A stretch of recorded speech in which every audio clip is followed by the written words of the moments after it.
Welcome to the Unit 2, Part 2 presentation for EDSE 673. This presentation will focus on the logic model assignment, in addition to detailing the requirements for the draft, which is due on the final day of Unit 2 by 11:59 p.m. As we are considering the work that we do, in whatever your role may be, keep in mind that it can be difficult to see the big picture. And the purpose of our logic model assignment is to keep that big picture in mind and not to become distracted by everyday tasks and details and responsibilities. In order to keep the big picture in mind, we must be intentional, setting aside time and finding tools to really examine those objectives and where we're trying to go. So my hope is that the logic model assignment will be an opportunity for you to do this. The first consideration when beginning your logic model draft will be to identify the outputs and particularly what you wish them to be. In your role, what do you hope to see? Where are you trying to get? And what are you trying to do? In addition, keep in mind what might need to change to make sure that you are doing the absolute best work that you can do for students or clients. And also keep in mind the idea of accountability. How can I remain accountable? How can we evaluate the progress of my role or of my organization using data and evidence? There are four main considerations that we must look at when we are evaluating for change and planning for change. First, the instructional context addresses your role in and of itself. What are you doing and where are you doing it? Instructional content examines the material or curriculum that you are actually teaching. So this may be academic material, it may be related to behavior support and applied behavior analysis. But the instructional content component examines the ideas and thoughts that you are delivering to the individual. Additionally, we must examine the assessment or accountability. How are you monitoring to ensure that what you're doing is working? How are you checking in?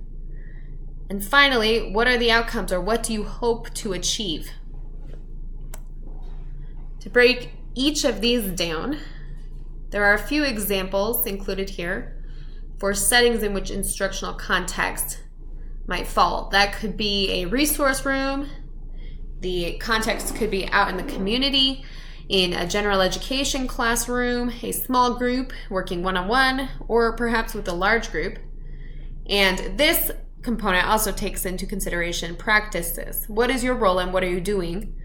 With whom do you work and what do those people do? Who are your colleagues? Who else is supporting the program or the student or the classroom? And what are those people doing in relation to your role? Regarding instructional content, a few examples are listed here. Life skills support, perhaps post-secondary skills for youth. This could be behavior support and particular coaching objectives for behavior within the community and replacement behaviors if there are concerns. An alternate curriculum, perhaps for students with significant needs.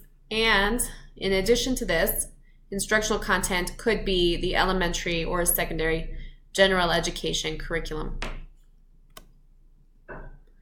Finally, when examining assessment and accountability, and on the next slide are outcomes, we want to take into consideration two different types of assessment. First, we have formative assessment, which tests to define where we hope to go. This is the idea of a pre-test. And finally, we have summative assessment, and that's the idea of a post-test. We have to establish a baseline using formative assessment in order to do the intervention, do the work, and evaluate for progress or change. And this might be in the form of an achievement test, more traditionally. This could be observations as we're taking record of occurrence of behavior or not. This could be progress measures, for instance, on an IEP goal. etc. When evaluating outcomes, we may have short-term results or long-term results. Both of these are very important, but they must be measured and viewed differently. A short-term result may occur one day or even 1 hour, a few days, or even for a week at a time. We're thinking about small steps here, small improvements. But for the logic model, we really want to keep in mind the long-term results as well. What do we hope to achieve, and how will the person or persons with whom we are working ultimately be positively affected? It is easy to become stuck in a cycle in any area of practice.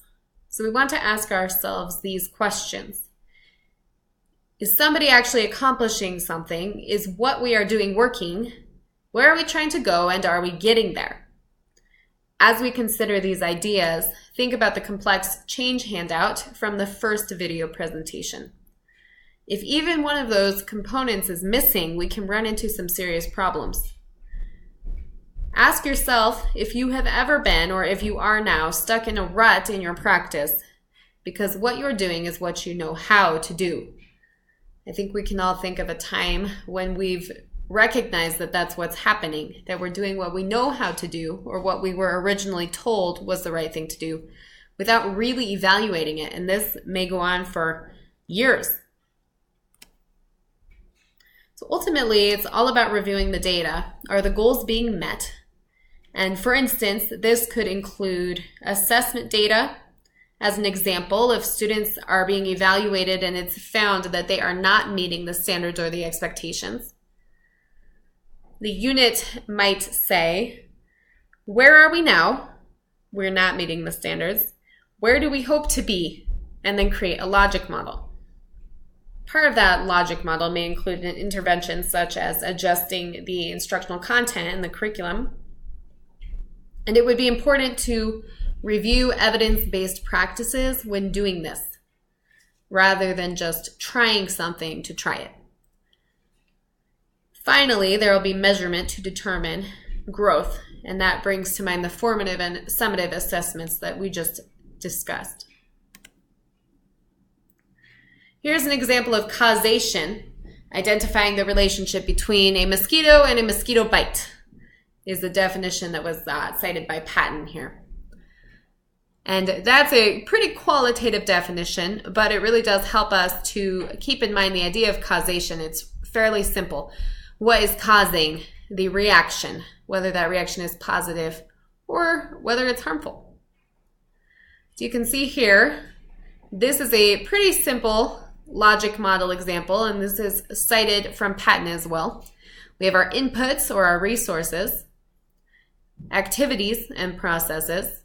What are we doing to create outputs with a short-term outcome here and a long-term impact here? You can think of how these might each be filled in for the work that you're doing right now. Take a look at this model when considering your own work. What are the outcomes, both short-term and long-term, of the work that you do? And think big, particularly for this course. What could they be?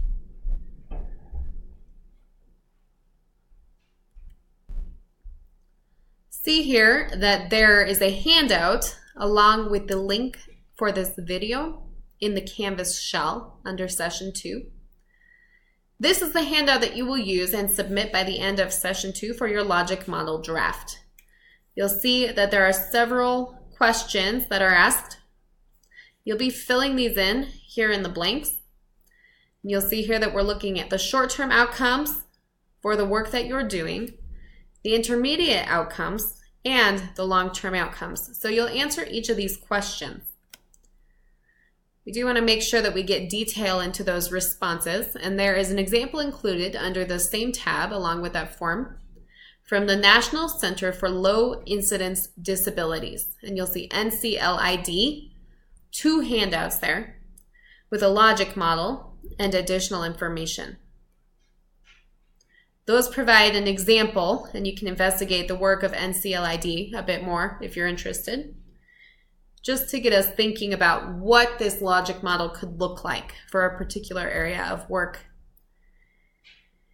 Take into consideration as you review these topics what might be expected of you in your role, and in addition to that, what do you expect of yourself?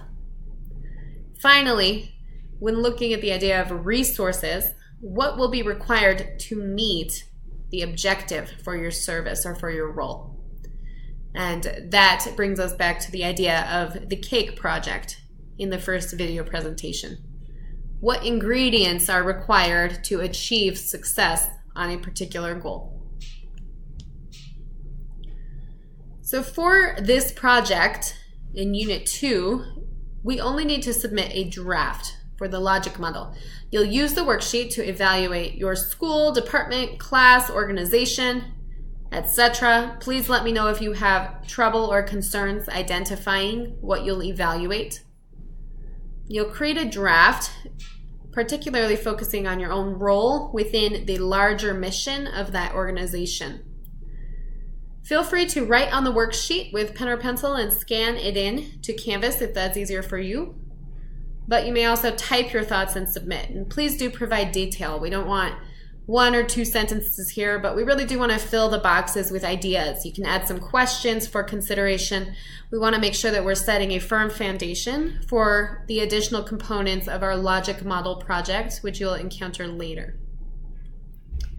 Thanks for your time, and I look forward to working with you in this unit.